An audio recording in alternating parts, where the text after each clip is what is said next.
आसंतु बनैबा आज बरा सहित दुकान स्टाइल आलू कषा। कढ़ई बसई तेल गरम कर देइथिली। तेल गरम होला परे सेतिरे गोटा गरम मसला देइथिली। तापर प्याज पकई देइथिली। प्याज टिके हल्का ब्राउन कलर होला परे सेतिरे पाउडर मसला पकई देइथिली। रेड चिली पाउडर आउ हल्दी पाउडर लंका पाउडर तापर किछि समय परे धनिया पाउडर पकईथिली। आउ किछि मसला पकईनी। तापर टिके एपट सेपट कला परे एथि रुचिर गरम मसला पकईथिली। एटा बहुत बढ़िया लागे आलू कषा पई।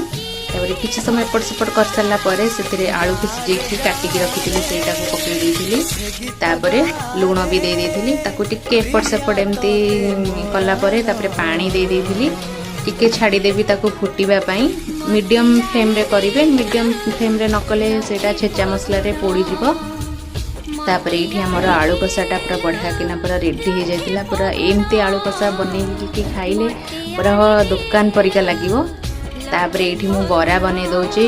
बरा रे एपटे बिरी को बाटिकी रखिथिली। ता देरे सुजी प्याज कंचा लंका भुसंग पत्र ए सब पकेकी भलसे पूरा गोळेई देइथिली। तापर एपट रे तेल गरम कर देइथिली। तेल गरम होला परे बरा को गोटे गोटे करिकी छाणी देइथिली।